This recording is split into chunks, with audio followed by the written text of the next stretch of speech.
Há um padrão estranho na forma como a NASA comunica o fim da EEI. Os comunicados oficiais são calmos, confiantes. Até 2030, estações comerciais substituirão a EEI.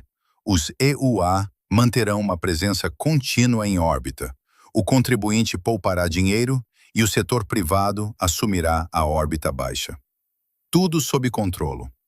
Os documentos internos são outra história. 4 de agosto de 2025. Diretiva da NASA sobre a fase 2 do programa CLD. Um memorando interno, não destinado ao público. Nele, palavras concretas. O plano anterior da fase 2 foi considerado uma aquisição de alto risco, devido a projected funding shortfalls as large as 4 bilhões de dólares. Um déficit de financiamento projetado até 4 bilhões de dólares. A 28 de janeiro de 2026, a fase 2 é oficialmente congelada. Vamos analisar o que isto significa e como se chegou a este ponto.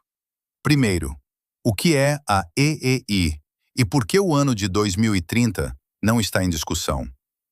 A Estação Espacial Internacional foi construída entre 1998 e 2011. 15 módulos, 16 países participantes, cerca de 150 bilhões de dólares em investimentos totais. O maior objeto de engenharia alguma vez colocado em órbita. A 400 quilômetros acima da Terra, com um período orbital de 90 minutos e uma tripulação permanente e ininterrupta desde novembro de 2000, o equipamento está a envelhecer. O segmento russo, com fissuras registradas desde 2019. Os módulos americanos, com fugas de ar crônicas. O custo de operação, cerca de 3 a 4 bilhões de dólares por ano, só para a NASA. O ano de 2030 é uma decisão política e técnica. Política. O Congresso e a NASA acordaram esta data. Técnica.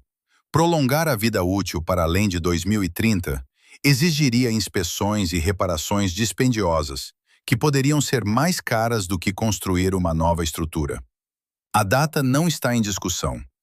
A EEI entrará na atmosfera sobre o Oceano Pacífico, a oeste do Chile, de forma planeada, controlada. Não é uma catástrofe, é o fim da sua vida útil. Mas o que se segue? Essa é a questão. Vamos reconstituir a cronologia. Dezembro de 2021. A NASA anuncia a fase 1 do programa Commercial LEO Destinations, CLD. A ideia: dar dinheiro a empresas para desenvolverem conceitos, escolher os melhores e depois comprar os seus serviços como fornecedores. Não construir a estação por conta própria, tornar-se um cliente. 3 contratos na fase 1. Axiom Space, 130 milhões de dólares para desenvolver módulos que, primeiro, se acoplarão à EEI e depois se desacoplarão para se tornarem uma estação independente. Orbital Reef, um consórcio da Blue Origin e da Sierra Space, 130 milhões de dólares. Starlab, da Voyager Space e Airbus, 160 milhões de dólares. Total da fase 1, 415 a 420 milhões de dólares. Vejamos o que isto cobre. A EEI custou cerca de 150 bilhões de dólares. Foi construída ao longo de 13 anos, por 15 países, com empreiteiros estatais. Uma estação comercial não custará tanto, mas 415 milhões de dólares também não pagam a construção. Pagam o desenvolvimento do conceito. Pagamos estudos de engenharia, projetos preliminares, testes de tecnologias-chave. O custo real de construção de uma estação comercial, segundo várias estimativas, entre 10 e 20 bilhões de dólares. Isto é 25 a 50 vezes mais do que o valor atribuído na fase 1. É aqui que as contas não batem. Analisemos cada um dos participantes separadamente, porque o seu estatuto é muito diferente. Axiom Space, a única empresa com um contrato real para acoplar um módulo à EEI. O primeiro módulo, a XH1, está previsto para lançamento em 2027. A ideia: vários módulos acoplados à EEI formam um segmento comercial, que depois se desacopla para se tornar uma estação independente. O problema: atrasos. O problema: dificuldades financeiras. O diretor executivo da Axiom declarou publicamente em 2024 que o mercado não é grande o suficiente para várias estações concorrentes. É um sinal de que o modelo de negócio está em questão. Starlab, Voyager Space e Airbus. O conceito: uma única estação grande, lançada inteiramente numa única missão da Starship. Não uma montagem modular, um lançamento único. Data de lançamento: 2029. A revisão crítica de design foi concluída em março de 2025. A empresa afirma ter vendido 70% da capacidade da primeira missão. Mas a Starlab depende da Starship, um foguetão que ainda não tem um cronograma comercial confirmado. Orbital Reef, Blue Origin e Sierra Space. Este é o mais opaco dos três. Em 2025, praticamente não há dados públicos sobre o seu progresso. A Blue Origin não anuncia novos marcos. A Sierra Space continua a testar módulos insufláveis, mas lentamente. E há a Vest, uma empresa que não recebeu financiamento da fase 1 do CLD, mas que se tornou, na prática, um novo ator. A Raven 1, um pequeno módulo independente, está planeada para lançamento em 2026. A Raven 2, uma estação completa, a partir de 2028 a 2030. A Vest é financiada por capital de risco, não pelo Estado. Espere, aqui os números não batem. Se um dos substitutos oficiais, Orbital Reef, não publica o seu progresso, e um não oficial, Vest, está a construir hardware real, então o plano de substituição da EEI parece diferente do que a NASA descreveu em 2021. Agora, sobre o documento interno da NASA de 4 de agosto de 2025. O memorando da NASA sobre a fase 2 do CLD, um documento não destinado à divulgação pública, mas que se tornou acessível através do Space News. Frases-chave do documento. Primeiro, o plano anterior da fase 2 era uma High Risk Acquisition, ou seja, o risco de fracasso foi oficialmente reconhecido. Segundo, Projected Funding Shortfalls as large as 4 bilhões de dólares. Déficit de financiamento projetado até 4 bilhões de dólares. Isso significa que, com a trajetória orçamental atual, a fase 2 não recebe dinheiro suficiente para que as empresas possam construir estações certificadas. Terceiro, the end capability originally required by NASA will no longer be binding. Esta é uma frase crítica. Os requisitos iniciais para as capacidades da estação deixam de ser vinculativos. Por outras palavras, a NASA baixou o nível de exigência em relação ao que as empresas devem construir. Isto não é apenas uma mudança de estratégia. É o reconhecimento de que o plano original era irrealista com o financiamento disponível. 28 de janeiro de 2026, site oficial da NASA. Uma notificação curta. Lemos o original. The CLDC acquisition is on hold. NASA has determined that, rather than moving forward at this time with a firm fixed-price contract for CLD certification and services, NASA will continue to support U.S. industry's design and demonstration of CLDs with funded SAAs for the next phase. 28 de janeiro de 2026, site oficial da NASA. Um breve aviso. Lemos o original. The CLDC acquisition is on hold. NASA has determined that, rather than moving forward at this time with a firm fixed-price contract for CLD certification and services, NASA will continue to support U.S. industry's design and demonstration of CLDs with funded SAAs for the next phase. Tradução. A fase 2 está congelada.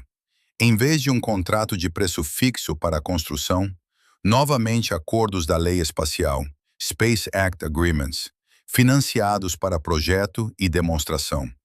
Isso significa, a NASA não concedeu um grande contrato a nenhuma empresa para a construção de uma estação real.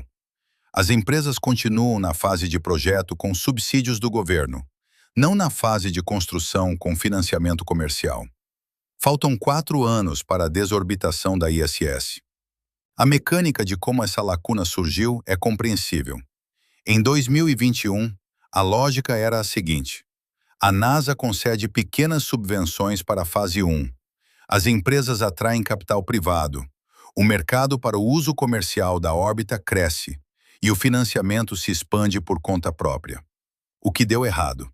O capital privado revelou-se mais caro e de mais difícil acesso do que no período de baixas taxas de juros antes de 2020.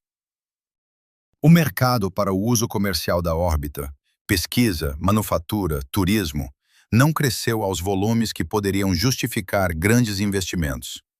A Axiom admitiu publicamente: o mercado não é grande o suficiente para várias estações concorrentes.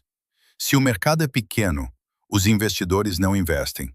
Se os investidores não investem, as empresas não constroem.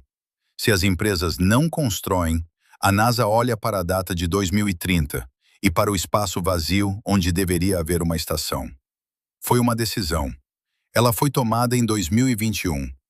Quem, especificamente na NASA, aprovou o plano com 415 milhões de dólares americanos, quando a necessidade era de 10 a 20 bilhões de dólares americanos?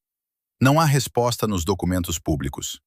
Há apenas o Congresso, que aprovava anualmente o orçamento do CLD, e os administradores da NASA, que assinavam os planos estratégicos. Nomes, datas, documentos. Agora, o contexto geopolítico, sem o qual o quadro fica incompleto. China. Tiangong, uma estação orbital totalmente comissionada em 2022. 3 membros na tripulação, rotações de 6 meses, módulos de acoplamento próprios. Um objeto real em órbita que está funcionando neste exato momento. Se a ISS for desorbitada em 2030 e as substitutas comerciais ainda não estiverem prontas, a Tiangong se tornará a única estação orbital permanentemente habitada do mundo. Pela primeira vez desde o ano 2000, não haverá astronautas americanos em órbita. Não é uma ameaça militar, é uma perda simbólica e científica. A Tiangong é fechada para cientistas ocidentais, uma decisão política tomada ainda em 2011, quando o Congresso proibiu a NASA de colaborar com a China em programas espaciais. Isso significa que, se não houver uma estação americana, os cientistas americanos não trabalharão em microgravidade. Não realizarão experimentos. Não se prepararão para missões de longa distância. Isso tem consequências concretas para o programa Artemis, para a exploração de Marte, para a compreensão de como o corpo humano se comporta em condições de ausência de peso prolongada. Um ponto à parte, sobre o que não está nas discussões públicas. A ISS custou 150 bilhões de dólares americanos e levou 13 anos para ser construída. Uma substituta comercial, mesmo considerando um desenvolvimento mais eficiente, é estimada entre 5 e 20 bilhões de dólares americanos, dependendo da escala. A solicitação de orçamento da NASA para o ano fiscal de 2026 é de 272 milhões de dólares americanos para o CLD, com uma perspectiva de 2,1 bilhões de dólares americanos nos próximos 5 anos. 2,1 bilhões de dólares americanos contra uma necessidade de 10 a 20 bilhões de dólares americanos. A diferença não é um erro de arredondamento contábil, é um subfinanciamento estrutural do plano. A NASA admite isso internamente. Publicamente, as formulações são mais cautelosas. Resumo de cada jogador em março de 2026. Axiom. Atrasos, dificuldades financeiras. Primeiro módulo para a ISS em 2027. se tudo correr conforme o plano. Starlab passou pela revisão preliminar de design, visa o lançamento em 2029, voará na Starship. Orbital Reef. Quase não há dados públicos sobre o progresso.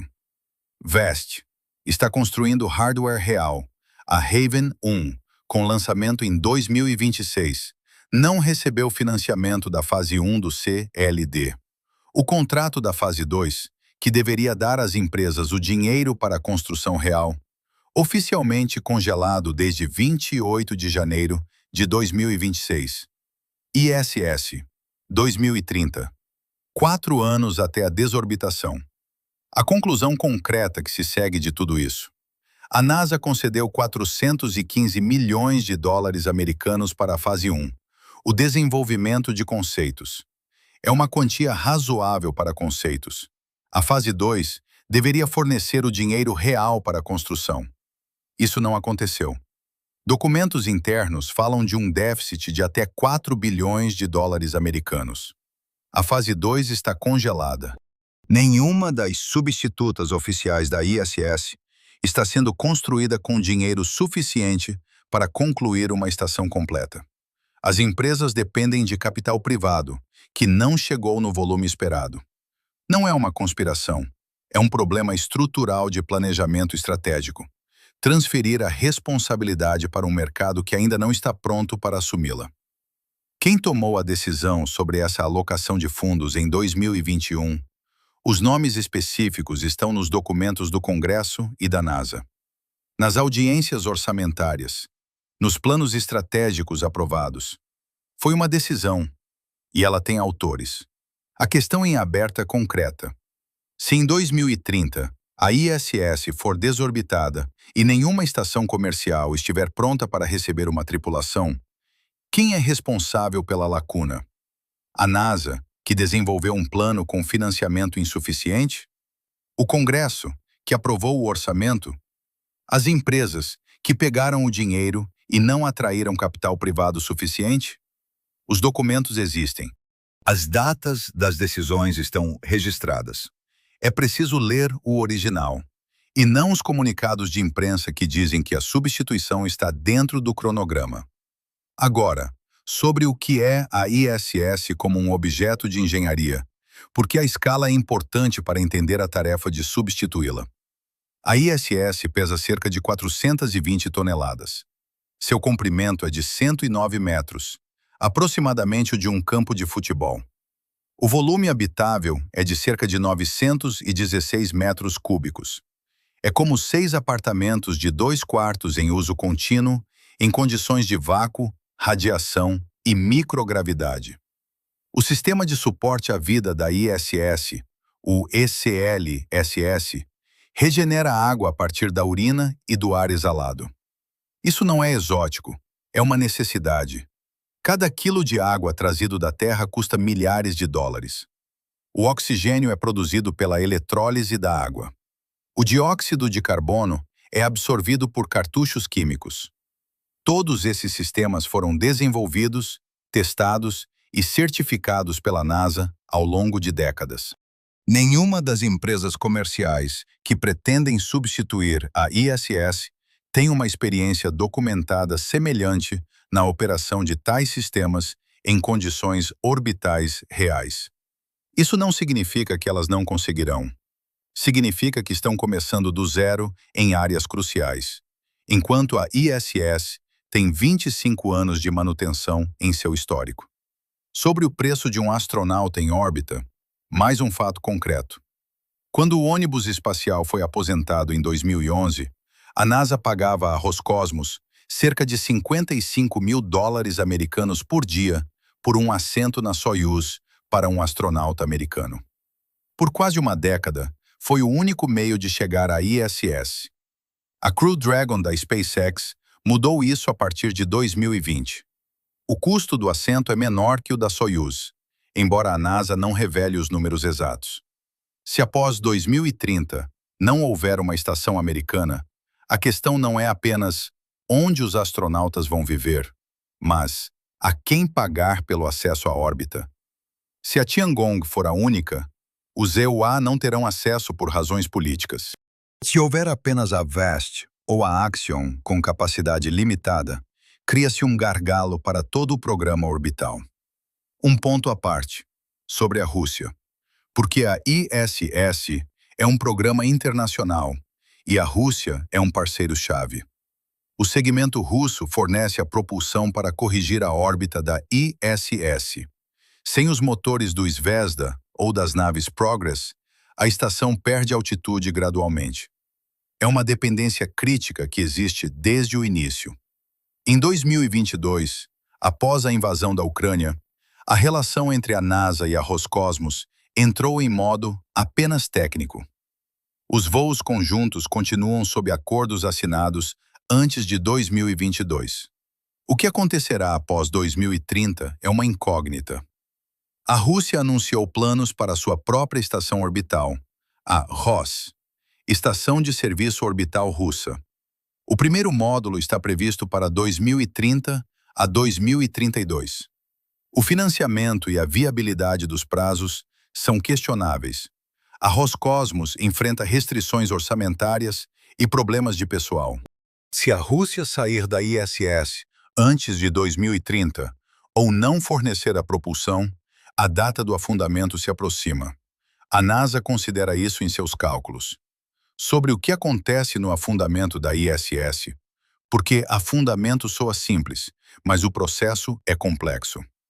A NASA contratou a SpaceX para desenvolver o United States De-Orbit Vehicle, USDV, um rebocador especial que se acoplará à ISS para garantir uma reentrada controlada na atmosfera. O contrato é de 843 milhões de dólares americanos. O lançamento do USDV não será antes de 2029. A tarefa: reduzir a órbita da ISS de forma controlada para que os destroços caiam no Ponto Nemo, uma área remota do Oceano Pacífico onde mais de 300 objetos já foram afundados. Estações soviéticas e russas, naves de carga, satélites de teste. A ISS é o maior objeto a ser afundado de forma controlada. Parte da estrutura queimará na atmosfera. Parte atingirá a água. O desafio de engenharia é garantir que os destroços caiam exatamente na área calculada. Isso é solucionável, mas exige que o USDV seja lançado e testado a tempo, e que a ISS permaneça controlável até o fim de 2029. O que acontece especificamente com a ciência no hiato entre a ISS e as estações comerciais? Na ISS, há cerca de 3.000 experimentos ativos, em biologia, física, ciência dos materiais, medicina. Parte deles é de longo prazo, exigindo observações contínuas por anos. Um hiato de meses entre o afundamento da ISS e o lançamento de uma estação comercial interrompe parte desses experimentos de forma irreversível. Dados de anos perdem a continuidade. Não é uma catástrofe, mas é uma perda irrecuperável. A NASA entende isso. Em seus documentos, descreve um desejado overlap de 2 anos, uma sobreposição entre a ISS e as estações comerciais de 2028 a 2030. Isso significa que ao menos uma estação comercial deve estar funcional até 2028. Pelos dados atuais de março de 2026, nenhuma está pronta. A Haven 1 da VAST é a candidata mais próxima, com lançamento em 2026, mas é um módulo pequeno, não um substituto completo. A Axiom planeja seu primeiro módulo para a ISS em 2027, mas não é uma estação independente. O overlap de 2 anos está seriamente em xeque. Agora, sobre como exatamente a decisão da fase 2 foi tomada em 2021. O programa CLD foi criado sob o administrador da NASA, Bill Nelson. O administrador anterior, Jim Bridenstine, lançou suas bases com a fórmula: a NASA quer ser um de muitos clientes, não a proprietária da infraestrutura.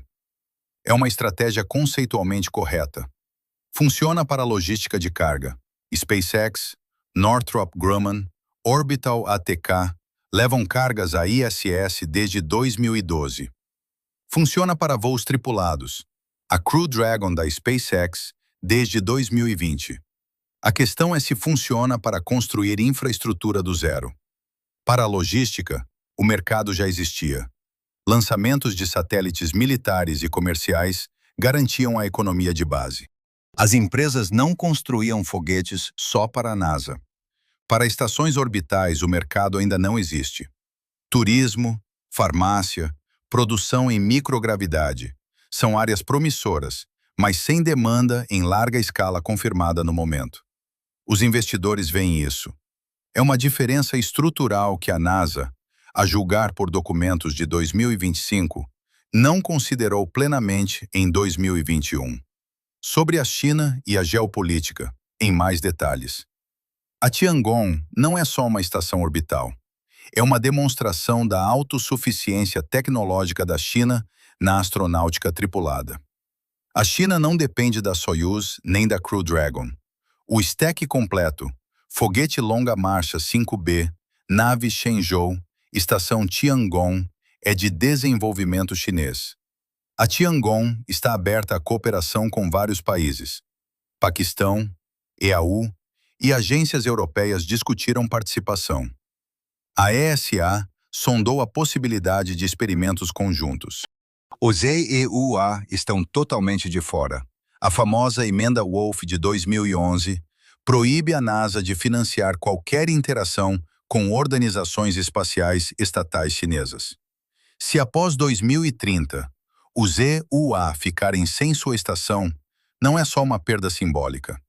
Significa que cientistas americanos não trabalharão em microgravidade.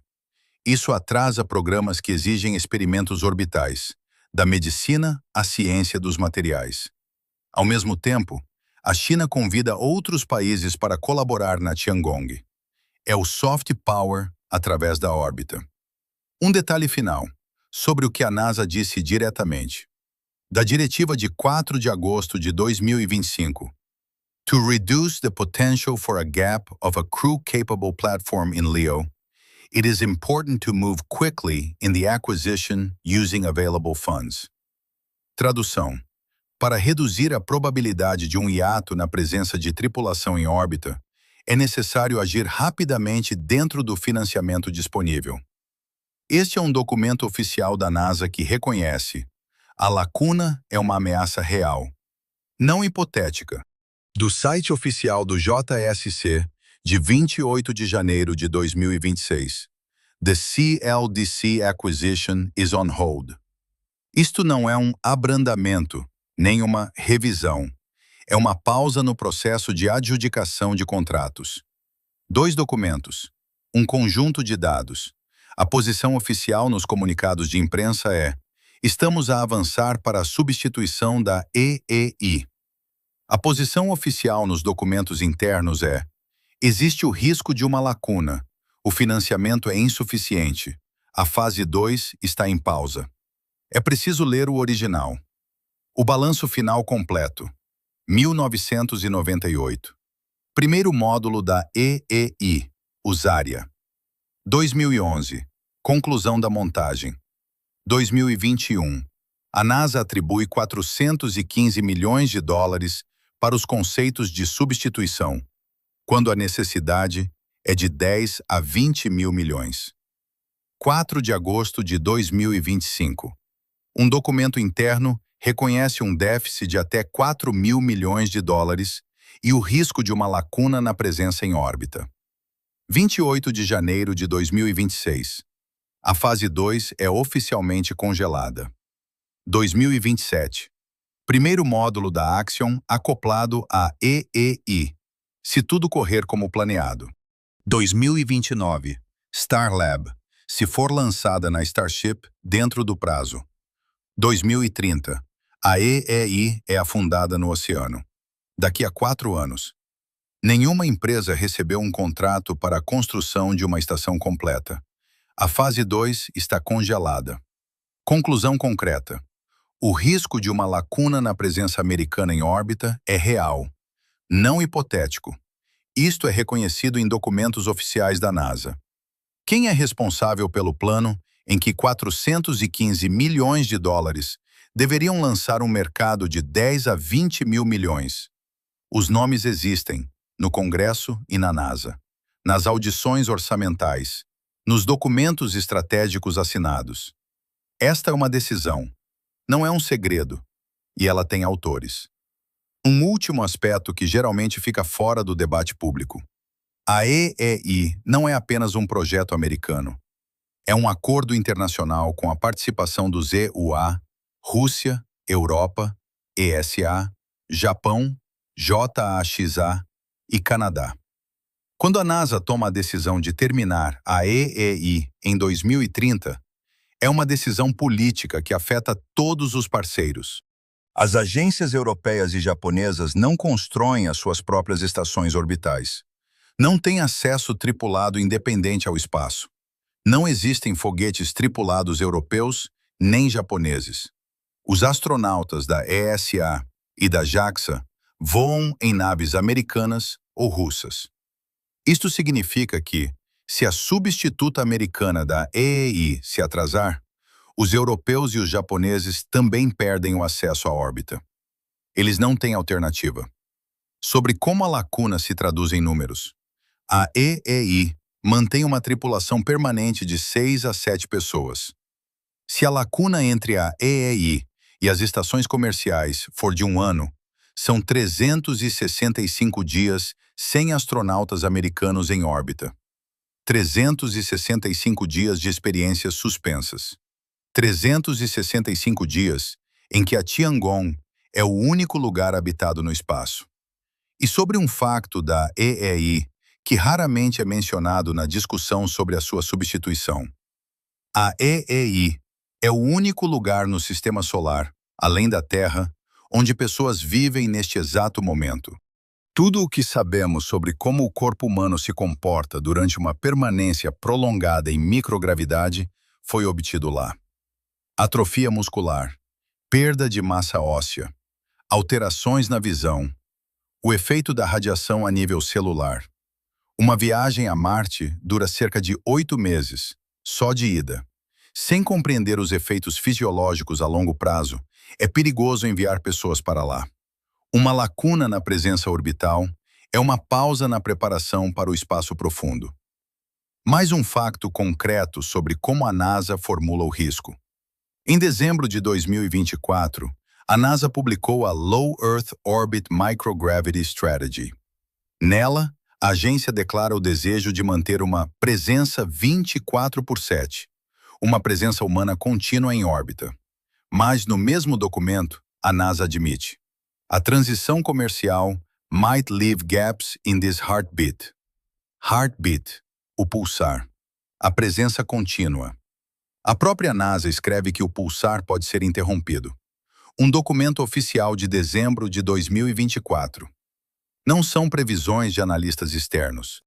Em janeiro de 2026, a fase 2 é congelada. O pulsar está em questão.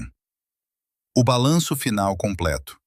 1998. Primeiro módulo da EEI.